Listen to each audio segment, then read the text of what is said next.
Hi, my name is Max Michon, and I'm one of the owners and trainers at the business Ready, Set, Train. And today we're going to talk to you about markers and how to condition a marker for your dog.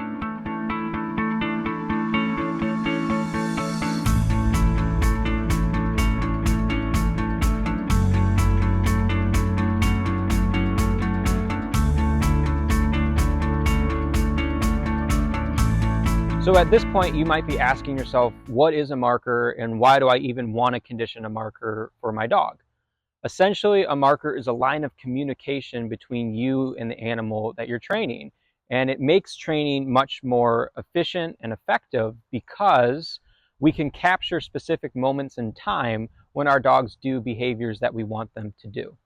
A marker could be a lot of different things. It could be a word like good, yes, nice, or yep. It could be what's known as a mechanical marker, like a clicker here, or some people use a whistle.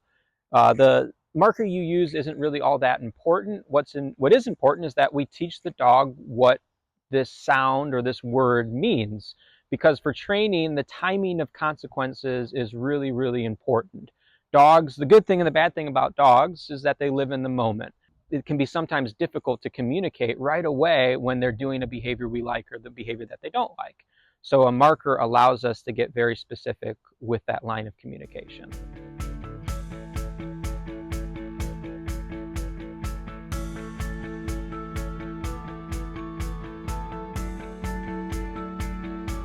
So how do you even go about conditioning a marker for your dog? Dogs don't come pre-programmed speaking English. They also don't know what the sound of this clicker means if we just start to click it.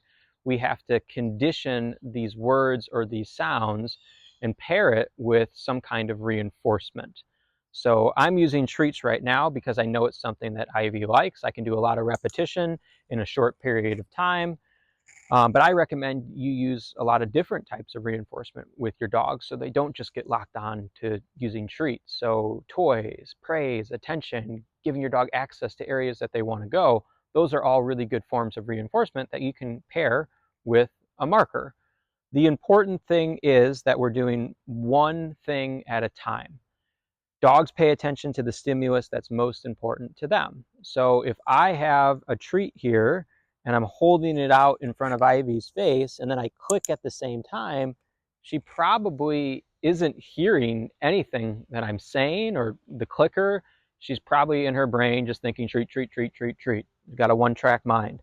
So what's important when we're doing the training or we're conditioning this marker to our dog is that we do the sound first, then the reinforcement happens. And I'll demo that a couple of times here.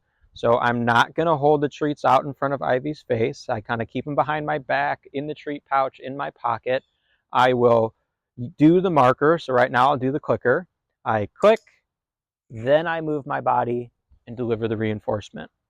Click, then I move my body and deliver the reinforcement. And it's harder than you think. As people, we like to talk, we like to move at the same time, but we really have to get it in our brains to become automatic to separate those two events so the dog can learn that sound means I'm going to get something really good. And the dogs are always aware of the behavior that they're doing when they get reinforcement. Dogs will repeat behaviors that are working, that are benefiting them, that we're reinforcing. And I can essentially then make this my line of communication. So if I get Ivy up, if I say sit, I click the second her butt hits the ground. She knows the reason that she's getting the treat, even though I didn't give her the treat the second her butt hit the ground, I marked it. So she knows that's why she's getting the reinforcement, and that's the real benefit of marker training. So now that you've conditioned a marker for your dog, a good place to start using it is to really hunt for good behaviors. So notice when your dog is sitting calmly in front of you, when they watch the dog or the bike go by on a walk and they don't do anything. Have a clear picture in your brain of what do I want my dog to do in all these different situations, and then mark your dogs when they're doing those behaviors.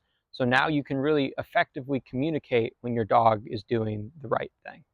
So to quickly wrap up, a good marker is short and distinct. It takes time and consistency to condition this marker to your dog. You're going to know that your dog understands the marker when you say the word good or you click the clicker. and their head's whipping around and they're looking back at you paying attention. Up until that point, just keep separating the word from the reinforcement. That's really the most important step. Click, then treat. Say the word good, then deliver the reinforcement. And if you do that, your dog's going to know the marker in no time at all.